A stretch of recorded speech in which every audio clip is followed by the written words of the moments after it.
প্রায় দেখবেন সোশ্যাল মিডিয়াতে অমুক নেতার গোপন ভিডিও ফাঁস।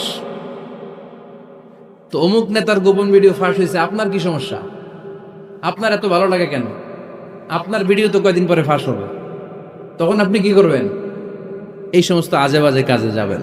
অমুক নেতার কি ফাঁস হয়েছে, কি গোপন ভিডিও, কি স্ক্যান্ডাল, এগুলো নিয়ে কখনো মুমিনদের মাথা ব্যথা থাকতে পারে? মুমিন চাইলে যে কোনো জিনিস শেয়ার দিতে পারে না।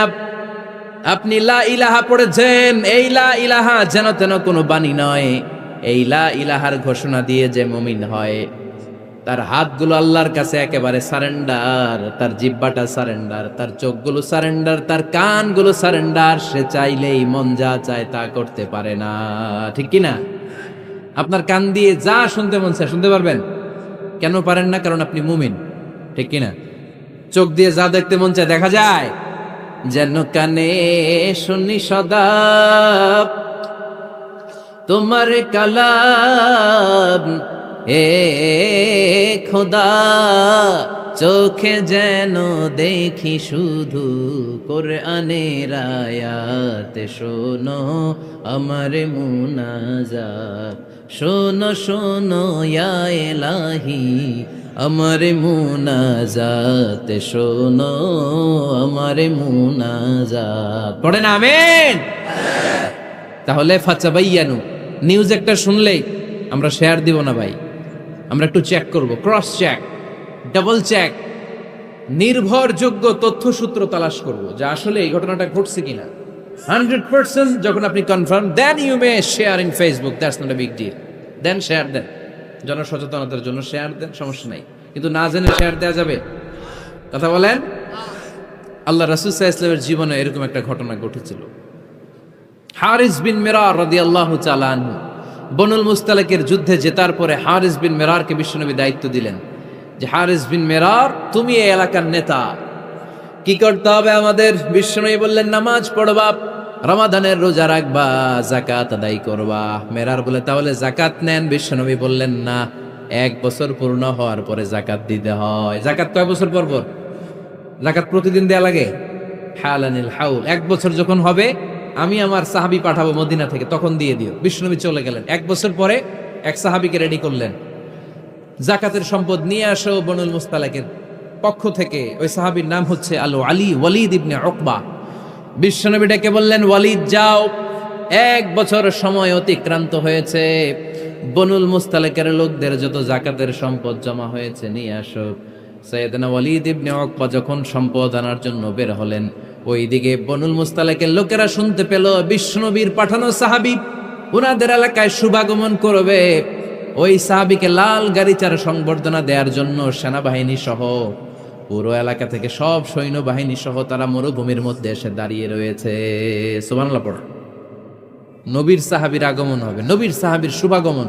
উনি এসে আমাদের এলাকার যাকাতের টাকা কালেকশন করে নিয়ে যাবে, ওনাকে সংবর্ধনা দিব, বের হও। তলোয়ার নিয়ে, ঘোড়া নিয়ে, গার্ড দিয়ে আমরা দাঁড়িয়ে থাকি। তো মরুভূমিতে সবাই দাঁড়ায় আছে। আল ওয়ালিদ ইবনে উকবা মদিনা থেকে বিশাল রাস্তা পাড়ি দিয়ে যখন বনুল মুস্তালিকের এলাকার কাছাকাছি দূর থেকে দেখে তলোয়ার নিয়ে লোকজন দাঁড়ায় আছে। কি নিয়ে দাঁড়ায় আছে? উনি ভাবছে আমারে মারার জন্য দাঁড়ায় আছে। উনি মনে মনে ভাবলেন, বিশ্বনবী পাঠালেন যাকাত নেয়ার জন্য, যাকাত পরে নিব, আগে জান সামলাই। কারণ এলাকার লোকেরা সব তলোয়ার নিয়ে সেনাবাহিনী সহ দাঁড়ানো। আসলে কথাটা কি ঠিক? মারার জন্য দাঁড়ায় আছে কি জন্য? সম্মান দেওয়ার জন্য, ওয়েলকামিং রিসেপশন দেওয়ার জন্য। উনি ভাবলেন আমারে কচু কাটা করবো, এক কাজ করি, ওদিকে না যে অ্যাবাউট টার্ন, উল্টা ঘুরি। যেই চিন্তা ওই কাজ। সাহাবী আল ওয়ালিদ ইবনে উকবা উল্টা ঘুরে গেলেন, মন্দ ধারণা নিয়ে ফিরে যেয়ে বিশ্বনবীরে বললেন, নবী আপনি আমার মায়ের খাওয়ার জন্য পাঠাইছিলেন, যাকাত আনার জন্য পাঠিয়েছেন, কিন্তু তারা যাকাত তো দিবেই না, আমারে হত্যার জন্য তলোয়ার নিয়ে দাঁড়িয়েছিল গো নবী। কথা কি সত্য? উনি ভুল বুঝতে পারছেন, উনি ভুল বুঝেছেন। না বুঝে ভুল কথায় বিশ্বনবীর কাছে প্রচার করে দিলেন। আল্লাহর হাবিব সাল্লাল্লাহু আলাইহি ওয়াসাল্লাম সহজ সরল মনা নবী, সাহাবী তো আর মিথ্যা বলবেন না। বিশ্বনবী বিশ্বাস করলেন। বিশ্বাস করে খালিদ ইবনে ওয়ালিদের নেতৃত্বে 1000 সৈন্যের অভিযান পাঠালেন। বললেন, যাও, যে দেখো ঘটনা কি, ঘটনা সত্য হলে অভিযান চালাও। আল্লাহ বলেন, নবী অভিযান পরে চালায়েন, একটু থামেন। ফাতাবাইয়ানু ইন জাআকুম ফাসিকুম বিনাবাইন ফাতাবাইয়ানু। নবী ওয়ালিদ এসে আপনার কাছে দেই তথ্য প্রচার করেছে, তথ্যটা সঠিক নয়, আগে যাচাই করেন, তারপরে অ্যাকশনে যান, ঠিক কি না? আমরা ডাইরেক্ট অ্যাকশন মারি। আমরা কি করি? Action action, direct action. সত্য না মিথ্যা ধার ধারি না। আল্লাহ বললেন, নবী অভিযান চালাবেন না। ওয়ালিদ যেই কথা আপনারে বলেছে এই কথাটা সত্য নয়। আন তুসিবু কওমান বিজাহালাতিন ফাতুসবিহু আলা মা ফাআলতুম নাদিমিন। আপনি যদি ওই মুসলমানদের এলাকায় না জেনে অভিযান পাঠান, এই অভিযানে যদি কেউ মারা যায়, প্রত্যেকটা মৃত্যুর দায়ভার কিন্তু আপনার কাঁধেই বর্তাবে গো নবী, ঠিক কি না? এই যে আপনি চেক না করে, জাস্টিফাই না করে, নিশ্চিত না হয়ে ওয়ালিদের কথায় বিশ্বাস করেই বনুল মুস্তালিককে অ্যাটাক করার জন্য 1000 সৈন্যবাহিনী পাঠালেন। ওরা যদি আক্রমণ করত, কেউ যদি মারা যেত, এই দায়ভার কার? আমার নবীর, ঠিক কিনা? নবীকে শিখানোর মাধ্যমে আল্লাহ তাআলা গোটা উম্মাহকে শিখাই দিলেন, ইন জাআকুম ফাসিকুম বিনাবাইন ফাতাবায়ানু। কেউ যদি খবর নিয়ে আসে, শুনেই বিশ্বাস করো না, আগে যাচাই করো, আগে চেক করো, তারপরে বিশ্বাস করবা, ঠিক কিনা? তাহলে এখন থেকে একটা কিছু শুনলে বিশ্বাস করবেন? একজন এসে বলল, ভাইজান আপনার মেয়েরে দেখলাম আরেক ছেলের সাথে বাজারে ঘোরাফেরা করে, ওই রমনার বটমূলে দেখলাম আপনার মেয়ে আরেক ছেলেরে নিয়ে ফষ্টি নষ্টি করে। লোকের কথা বিশ্বাস করে বাসায় যে মেয়ের চুলের মধ্যে ধরে মাইর, আইজো মার কাইলো মাইর, এরকম হইতে পারে না? হয়তো ওই লোক আপনার মেয়ের মতো দেখতে আরেক মেয়েকে দেখছেন, এরকম হয় কিনা সমাজ? একজন এসে বললো, ভাই আপনি এখানে ভাবিরে তো দেখলাম ওই জায়গায় আরেক লোকের সাথে ঘোরাফেরা করতেছে, খবর রাখেন না বাসা? আপনি রেগে মেগে, ঘটনা কি? আমার খেয়ে আমার পরে আরেকজনের সাথে, কোনো কথা নেই। দেখবেন যে ছোট্ট মারামারি থেকে এই ঘটনা অনেক সময় বিচ্ছেদ বা ডিভোর্স পর্যন্ত গড়ায়, ঠিক কিনা? ওই যে শোনা কথায় কান দিচ্ছেন, ফাতাবাইয়ুন, আপনি চেক করেন নাই। হয়তো আপনার স্ত্রীর মতো দেখতে বা আপনার স্ত্রী যে জামা পরে, যে পোশাক পরে, এরকম পোশাক পরে আরেক নারীকে দেখছে, আপনার বউ না এটা। আপনার মেয়ের ব্যাপারে যে তথ্য দিয়েছে এটা সঠিক নয়, সে আপনার মেয়ের মতো আরেকটা মেয়েকে দেখেছে, এসে আপনার কাছে বলে দিছে, আপনি বিশ্বাস করছেন। ভেজাল আছে না নাই? এই ভেজালগুলোকে থামানোর জন্য কোরআনে এই বিধানগুলো নাজিল করেছে কে? সমাজটাকে সুন্দর রাখার। তথ্য একটা শুনলেই বিশ্বাস করবেন না। সিলে কান নিয়ে গেছে, শুনলেই সিলের পিছনে দৌড়, নাকি? কি করবেন? আগে কানে হাত দিয়ে একটু দেখবো কান দুইটা আছে না নাই, তারপরে চিলের পিছনে দৌড়ান। তাহলে এখন থেকে আমরা তথ্য একটা শুনলেই বিশ্বাস করব। তাহলে কি করবেন? বলতে হবে কি করবেন? যাচাই বাছাই, জাস্টিফিকেশন অফ দ্য নিউজ। কোন নিউজ জাস্টিফিকেশন ছাড়া আমরা প্রচার করব, বিশ্বাস করব, শেয়ার করব না। নেভার ডিসফেম ইচ আদার, একে অপরের দোষ খোঁজো না। আমাদের সমাজে কিছু লোক আছে নিজের দোষ দেখে না, খালি অন্যের দোষ দেখে, আছে না নাই? চায়ের দোকানে বসে বসে দেখবেন বলবে, এই বাড়িতে এই সমস্যা, ওই বাড়িতে ওই সমস্যা, ওই বাড়িতে মারামারি, ওই বাড়িতে কাটাকাটি, তোর বাড়িতে কি সমস্যা ওইটা বল, তোমার বাড়িতে কি সমস্যা ওইটা বলো মিয়া। আছে না এরকম? এই হুজুর ভালো না, এই সমস্যা, ওই হুজুরও ভালো না, এই হুজুরও খারাপ, এই হুজুরের এই সমস্যা। তুমি হুজুরের কি সমস্যা? তুমি হুজুরের কি সমস্যা আগে জাতির কাছে ওইটা বলো। আগে নিজে ভালো হও, নিজে ভালো তো জগৎ ভালো। যেন খবরদার অন্যের দোষ খুঁজবেন না, এটা খুব বাজে একটা স্বভাব, খালি অন্যের দোষ খুঁজ। যে নিজে নিজের দোষ খুঁজতে পারে, যে নিজে নিজের সমালোচনা করতে পারে, সে সবচেয়ে বুদ্ধিমান। কারণ অন্যে কি করছে এই ব্যাপারে আপনারা ধরবে আল্লাহ। কথা বলেন না কেন? আল্লাহ আপনাকে ধরবে, আপনার কি সমস্যা, আপনি কি করলেন, শুধু ওই ব্যাপারেই আপনি জিজ্ঞাসিত হবেন। এজন্য আল্লাহ বললেন, তাদের উপর আমার লানত, তাদের উপর ধ্বংস, যারা প্রকাশ্যে অপ্রকাশ্যে অন্যদের দোষ খুঁজে বেড়ায়, দোষ বলে বেড়ায়, এরকম আছে না নাই? আল্লাহ লানত দিয়ে বললেন, ওয়াইলুল লিকুল্লি হুমাযাতিল লুমাযা। গোপনেও দোষ খোঁজে, প্রকাশ্যেও দোষ বলে, তাদের উপর আল্লাহ লানত। হুমাযাতিল লুমাযা, এই লুমাযা শব্দ থেকে আল্লাহ এনেছেন ওয়ালা তালমিযু আনফুসাকুম, একে অপরের দোষ খোঁজো না, নিজের দোষ খোঁজো, সেই সবচেয়ে বুদ্ধিমান। তাহলে আমরা আত্মসমালোচনা করব। কি করব? খেয়াল রাখবেন, সবচেয়ে খারাপ হচ্ছে সমালোচনা। সবচেয়ে খারাপ কি? তারপর কিছুটা ভালো যেটা, সেটা হচ্ছে আলোচনা। সেটা কি? আলোচনা। সবচেয়ে ভালো হচ্ছে আত্মসমালোচনা। সবচেয়ে ভালো কি? তাহলে তিনটা বললাম। এক হচ্ছে সমালোচনা, আমরা করব না, আমরা করব আলোচনা, আর সবচেয়ে বেশি করব আত্মসমালোচনা, সেলফ ক্রিটিসিজম। রাতে ঘুমানোর আগে একটু ভাববেন কি কি ভুল করলাম, কাকে কাকে কষ্ট দিলাম, কি কি অন্যায় আজকে আমার দ্বারা হলো, কালকের দিনটা যেন আমার আজকের দিনের চেয়ে ভালো হয়, নিজের সাথে নিজের এরকম বোঝাপড়ার দরকার আছে না নাই? আমরা যেন আত্মসমালোচনা করি ফরিদপুরের ভাইয়েরা, অন্যের দোষ যেন না খুঁজি। Small people talk about people, যারা নিচু মনের মানুষ এরা শুধু মানুষের দোষ খুঁজে বেড়ায়, মানুষ নিয়ে কথা কয়, এই মানুষের সমস্যা, এই সমস্যা। Average people talk about things and story and the incidents. যারা মাঝারি মনের মানুষ তারা বিভিন্ন ঘটনা নিয়ে কথা বলে, বিভিন্ন বিষয় নিয়ে কথা বলে। আর গ্রেট পিপল, যারা মহামানুষ, দে টক অ্যাবাউট আইডিয়াস, তারা নতুন নতুন আইডিয়া নিয়ে কথা বলে। এই আইডিয়া সমাজে অ্যাপ্লাই করলে, ইমপ্লিমেন্ট করলে সমাজটা বদলে যাবে। এই আইডিয়া এখানে সেট করলে এখানে কল্যাণ হবে। বড় মনের মানুষরা আইডিয়া নিয়ে কথা বলে। এখন দ্য ডিসিশন ইজ ইয়ার্স, সিদ্ধান্ত আপনার। আপনি কি ছোট মনের মানুষ হবেন না বড় মনের মানুষ হবেন? অন্যরে নিয়ে আমার কোনো টেনশনের দরকার নেই। আরে আমি জান্নাতি না জাহান্নামী, এই টেনশনে তো ঘুম আসে না আমার। আমার কি অবস্থা হবে আমি জানি না। আমি আরেকজনের দোষ খুঁজি, আমি আরেকজনের বদনাম বলি, আমি আরেকজনের পিছু লেগে থাকি। খবরদার, বিশ্বাসী বলে যারা দাবি করে তারা কখনো অন্যের পিছু লাগতে পারে। খেয়াল রাখবেন, কেউ যদি পিছু লেগে থাকে ও আজীবন পিছেই থাকবে। পিছু লাগা মানে কি? ও সামনে না আমি সামনে? কথা বোঝে নাই বোধহয়। কেউ যদি আমার পিছু লাগে, ও সামনে না আমি সামনে? আমি সামনেই থাকবো, ও পিছনেই থাকবে। কথা বুঝতে পেরেছে? খবরদার, পিছু লাগবো না কারো, কারণ কারো পিছু লাগলে আমি পিছনে পড়ে যাব। কারো দোষ খুঁজবো না, নিজের দোষ খুঁজবো। আমার কি সমস্যা, আমার কি ইমপ্রুভ করা দরকার, আমার কি ডেভেলপ করা দরকার, আমি নিজেকে কিভাবে সাজাতে পারি, এই নিয়ে থাকবে আমার টেনশন। আল্লাহর দেয়া আমাদের জন্য সবচেয়ে বড় উপহার হচ্ছে সময়। আল্লাহ আপনারা এত কিছু দিয়েছে, এর মধ্যে সবচেয়ে দামি কোন জিনিসটা দিয়েছে জানেন? সময়। কি দিয়েছেন? আমাদের জীবনের এই সবচেয়ে দামি জিনিসটা, এই সময়টা আমরা অন্যের পিছনে লাগাই ফেলি। অন্যের দোষ খুঁজতে খুঁজতে অন্যের এই সময়টা দিয়ে দেয়, নিজের সময় নিজের কাজে লাগাতে পারি না, তাই না? এজন্য আমরা যেন অন্যের দোষ না খুঁজি, নিজের দোষ খুঁজি। ওয়ালা তালমিজু আনফুসাকুম, একে অপরের দোষ খুঁজো না। আদেশটা কার? আওয়াজ করে বলতে হবে, আদেশটা কার? এরপরে রব্বুল আলামিন বললেন, ওয়ালা তানাবাজু বিল আলকাব, খবরদার খবরদার, কাউরে মন্দ নামে ডেকো না। প্রত্যেককে যে নামে ডাকলে সে খুশি হয় তাকে ওই নামে ডাকো। কোনো মন্দ নামে কখনো কাউরে ডাকা যাবে না। মন্দ নামে ডাকা যাবে? সম্মানিত ভাইরা, কাউরে মন্দ নামে ডাকবেন? তার যেই নাম ওই নামে ডাকবেন। যে নামে সে নিজেকে ডাকলে পছন্দ করে তাকে ওই নামে ডাকবেন। মন্দ নামে কাউরে ডাকা যাবে না। এটা কবিরা গুনাহ। এটা কি গুনাহ?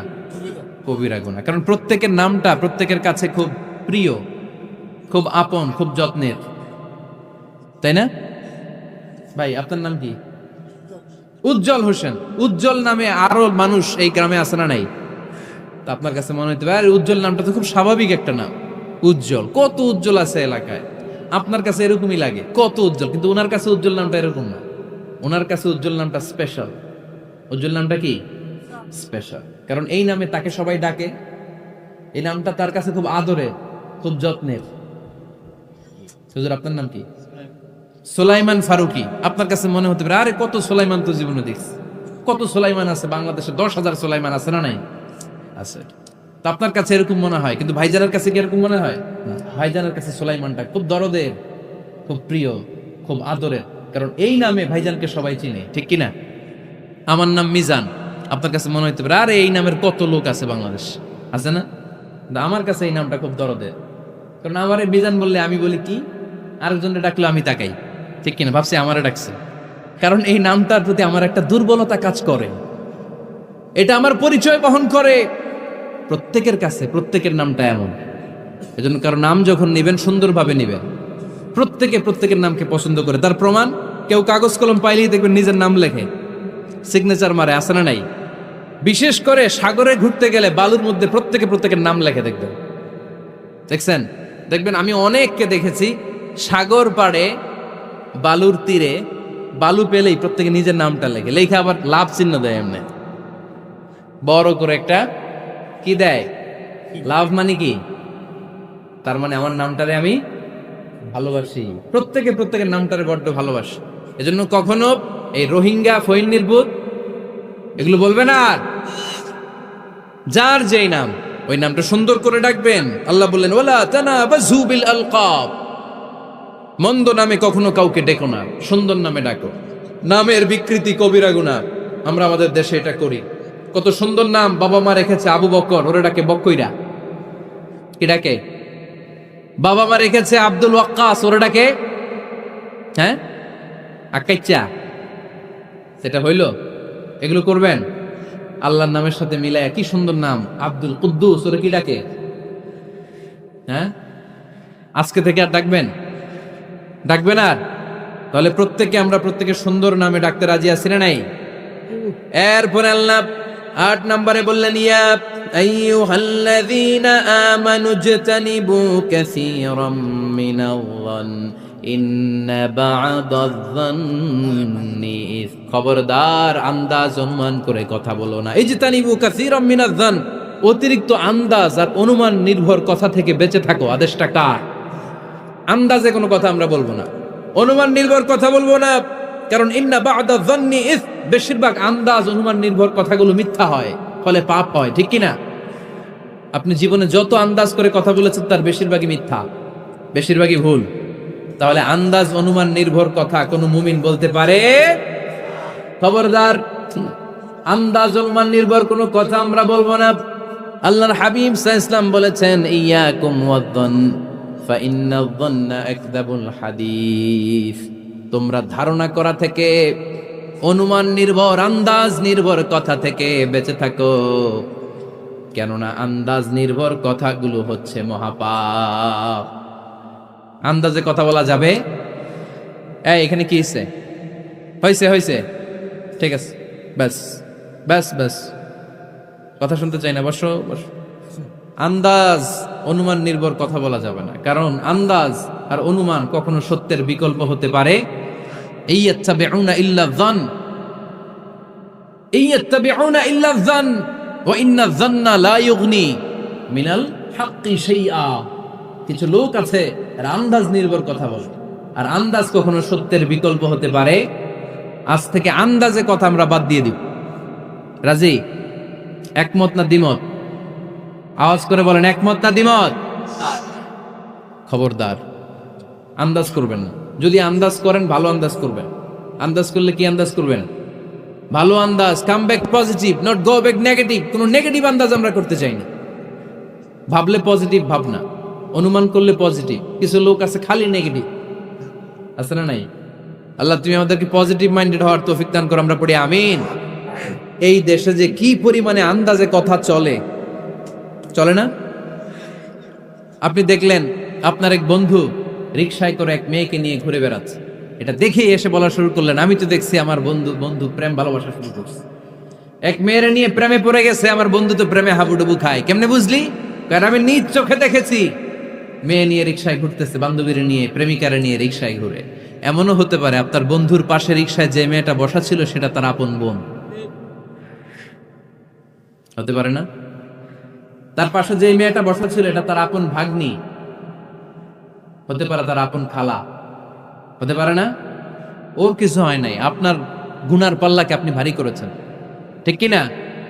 কারণ ঠোঁট কালো দেখলে আমরা আন্দাজে বলি লোকটা মনে হয় সিগারেট খায়, আছে না নাই? সিগারেট না খেয়েও ঠোঁট কালো হতে পারে কি পারে না? বিয়ের পরে যদি কেউ হুন্ডা কিনে,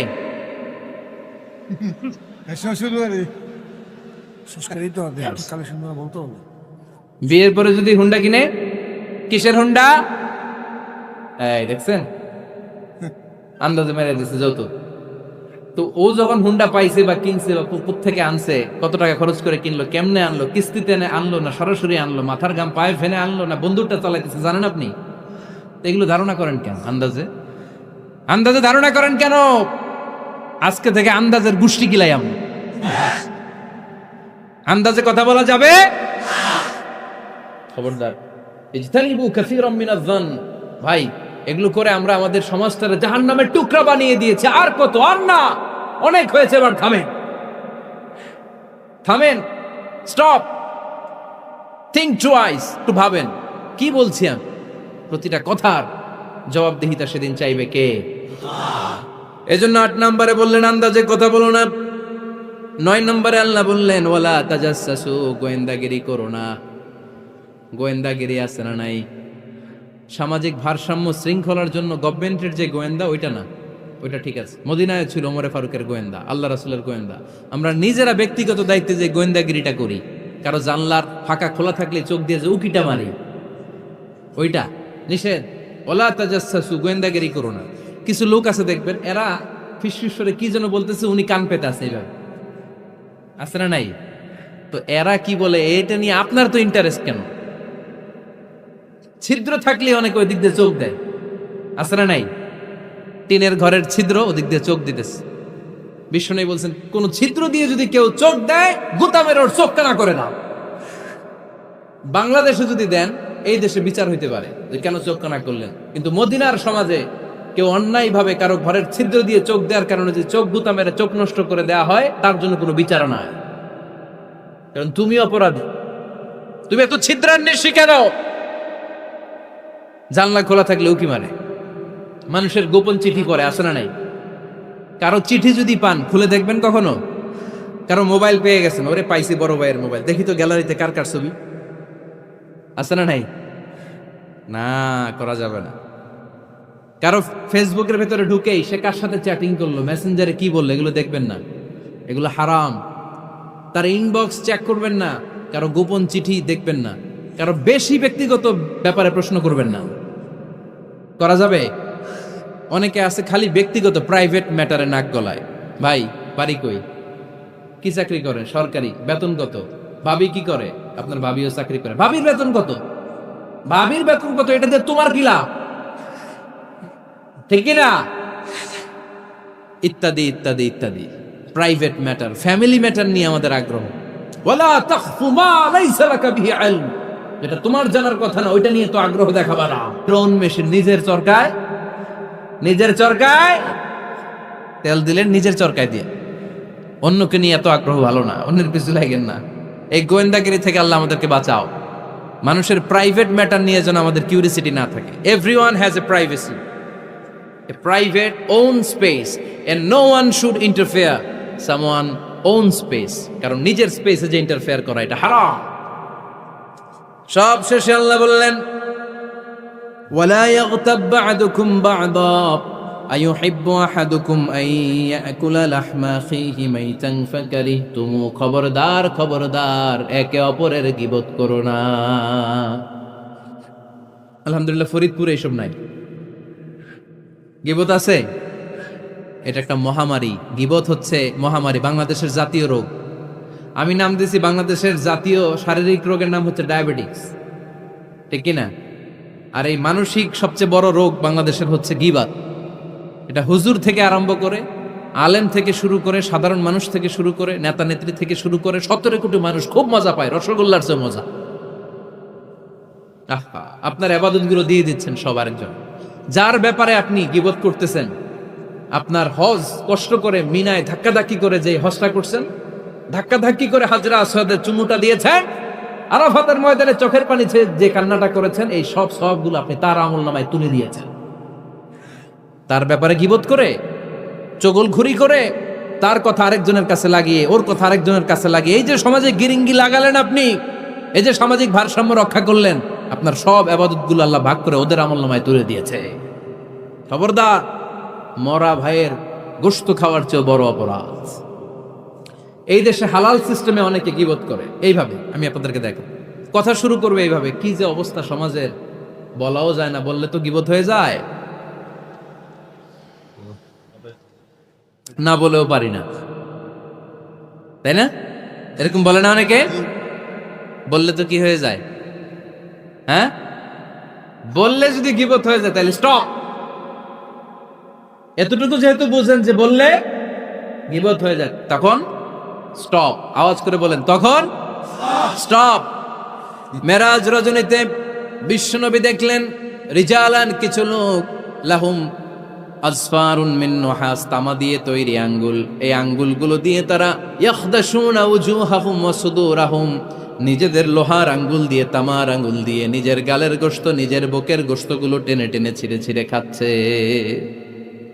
বিশ্বনবী বললেন, জিব্রাইল, মানহুম ইয়া জিব্রাইল, ও জিব্রাইল আমাকে তুমি বলো এরা কারা? সাইয়েদনা জিব্রাইল বললেন, হুম আহলুল গীবাতি মিন উম্মতিক, আপনার উম্মতের মধ্যে যারা দুনিয়ার বুকে গীবত করত এই লোকগুলো হলো তারা। চায়ের দোকানে এগুলো খুব চলে, এর কথা ওর কানে, ওর কথা এর কানের কোটে গিরিঙ্গি লাগায়, আছে না নাই? এগুলো করবেন?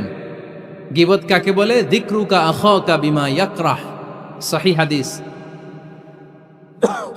তোমার ভাইয়ের ব্যাপারে এমন কথা বলা যেটা শুনলে, তার অনুপস্থিতিতে এমন কোনো কথা বলা যেটা শুনলে সে মনে কষ্ট পাবে, বলবেন এগুলা?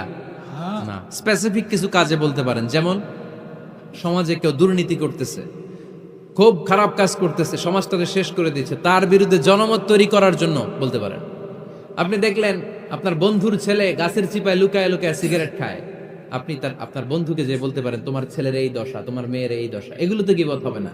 কিন্তু কারো ব্যাপারে কারো কান ভারী করার জন্য উল্টাপাল্টা কথা বলা যাবে? খবরদার। তাহলে গীবতকেও আমরা কি বলে দিলাম? এই 4-5 জন নো বলতে হবে, নো। গীবতকে আমরা কি বলবো? চগলখড়িকে কি বলবো? এগুলোর সাথে মুসলমানদের কোনো সম্পর্ক আছে? 5 বার মুমিনদেরকে ডাক দিয়ে সব শেষে আল্লাহ গোটা বিশ্বের সবাইকে ডাক দিয়ে বললেন, ইয়া আইয়ুহান নাসু ইন্না খালাকনাকুম মিন যাকারিন ওয়া উনসা ওয়া জাআলনাকুম শুউবান ওয়া ক্বাবাইলা লিতাআরাফু ইন্না আকরামাকুম ইনদাল্লাহি আতকাকুম। পড়েন আল্লাহু আকবার। আল্লাহ বললেন, ও দুনিয়ার মানুষেরা শোনো শোনো, এতক্ষণ আমাদেরকে ডাক দিতেছিলেন, এতক্ষণ মুমিনদেরকে ডেকে ডেকে আল্লাহ বলছিলেন, ও বিশ্বাসীরা শোনো শোনো। এতে আল্লাহ ডেকে বললেন, ও গোটা দুনিয়ার মানবকুল শোনো শোনো, তোমাদের সবাইকে আমি এক নারী এক পুরুষ থেকে তৈরি করেছি। কয়জন নারী, কয়জন পুরুষ? ওই পুরুষটার নাম, নারীটার নাম। তাহলে আমাদের গোড়া এক, এই মানব সভ্যতার গোড়া একটা, শিকড় এক জায়গায়, ঠিক কিনা? সেই হিসাবে কোনো না কোনো ভাবে আমরা কেউ না কারো আত্মীয়, কোনো না কোনো ভাবে কেউ না কারো ভাই, ঠিক কিনা? যদি আপনি হিন্দু হন তারপরও আমার ভাই, কারণ আপনার বাবার নাম, হিন্দুর বাবার নাম আদম, খ্রিস্টানের বাবার নাম, নাস্তিকের বাবার নাম, আমরা যারা মুমিন আমাদের বাবার নাম, সবার বাবা এক, সবার বাবা এক, সবার মা এক, কোনো বিভেদ নাই। বিভেদের দেয়াল আমরা গেঁথেছি, বিভেদের প্রাচীর আমরা তৈরি করেছি, আমরা বানিয়েছি ধনী গরিব এটা 2 দল, এটা আল্লাহ বানাইছে। আমরা বানিয়েছি সাদা কালো 2 দল, শ্বেতাঙ্গ কৃষ্ণাঙ্গ 2 দল। আমরা বানিয়েছি আরব অনারব, আমরা বানিয়েছি পয়সাওয়ালা গরিব। আল্লাহর কাছে কোনো পার্থক্য আছে? আল্লাহ বললেন, ধনী বলো গরিব বলো, রাজা বলো ফকির বলো, সাদা বলো কালো বলো, আমি আল্লাহর দরবারে পার্থক্য নাই। আমি আল্লাহর কাছে যদি কেউ সেরা হতে চায়, তার অন্তরে লাগবে তাকওয়া, মানে আল্লাহর ভয়। যাদের হৃদয়ে আছে আল্লাহর ভয়, তারা কবু পথ ভুলে যায় না। আল্লাহর প্রেম ছাড়াই দুনিয়া কারো কাছে কোনো কিছু চাই না। রাতের আধারে যারা সেজদাতে রয়, 2 চোখের শ্রুতে নদী যেন বয়। ছলনার হাতছানি যতই আসুক, পেছনে ফিরেও সে তাকায় না। যাদের হৃদয়ে আছে আল্লাহর ভয়, তারা কবু পথ ভুলে যায় না, ঠিক কি না? এজন্য আল্লাহর ভয়, তাকওয়াল্লাহ, আল্লাহর ভয় যদি অন্তরে থাকে, সেই আল্লাহর কাছে সেরা। এছাড়া আল্লাহর কাছে কারো কোনো আলাদা মাতব্বরি নাই, ঠিক কি না? তার প্রমাণ, আমরা যখন নামাজে দাঁড়াই, এলাকার সবচেয়ে ধনীটাও দাঁড়ায়, তার পাশে রিকশাওয়ালাও দাঁড়ায়। আমরা যখন নামাজে দাঁড়াই, মালয়েশিয়াতে মাহাথির মোহাম্মদ যখন দাঁড়ায়, তার পাশে আমিও দাঁড়াই। আমরা যখন নামাজে দাঁড়াই, প্রেসিডেন্ট যখন দাঁড়ায়, তার পাশে কুলিওয়ালা, ঠেলাওয়ালা, রিকশাওয়ালাও দাঁড়ায়। আমরা যখন নামাজের কাতারে দাঁড়াই, ধবধবে সাদা লোকটা যেমনি দাঁড়ায়, কুৎসিত কালো লোকটাও আমার ভাই, আমার পাশে আল্লাহর জন্য নামাজে দাঁড়ায়। এজন্য কোনো পার্থক্য নাই, পার্থক্য আমরা বানিয়েছি। আমাদের কোরআন কয়টা? প্রভু কয়জন? তাহলে পার্থক্য করেন কেন? আমাদের নবী কয়জন? কাবা কয়টা? তাহলে পার্থক্য করলেন কেন? আমাদের প্রভু এক, এক নবীর উম্মাত, জীবন বিধানে কইসি বাণী কোরআন। তবে কেন এক নও হে মুসলমান, এক হও করি আহ্বান। এই আহ্বানের সাথে সবাই একমত। বাইতুল্লাহ এক, মদিনা শরীফ এক, উহুদ পাহাড় এক, বদরের মাঠে একটা তো জীবন আর মরণ যে একটাই, একসাথে মিলে মিশে একটাই প্রাণ। তবে কেন এক নও হে মুসলমান, এক হও করি আহ্বান। ঠিক কিনা? আমরা এক হতে চাই, আমরা বিচ্ছিন্ন থাকতে চাই না, কাদা ছোড়াছুরি করতে চাই না, আমরা মিলে যেতে চাই। মিলতে চান? মিলতে চান? মনে রাখবেন প্রিয় ভাইয়েরা, যদি আমরা একা থাকি তখন আমরা ব্যক্তি। খেয়াল করে শুনুন, যদি আমরা একা থাকি তখন আমরা ব্যক্তি, যখন আমরা সবাই মিলি তখন আমরা শক্তি। এজন্য ঐক্যের কোনো বিকল্প নাই, ভ্রাতৃত্বের কোনো বিকল্প নাই, আমাদের মাঝে কোনো ভেদাভেদ নাই, আমরা সবাই এক, আমাদের রব একজন। চিল্লায় বলেন ঠিক কিনা? এজন্য এই বিভেদের দেয়াল, বিভেদের প্রাচীরকে ভেঙে গুড়িয়ে দেন, ঐক্যের পথে যেন আমরা হাঁটি, আমরা যেন কাদা ছোড়াছুরি না করি।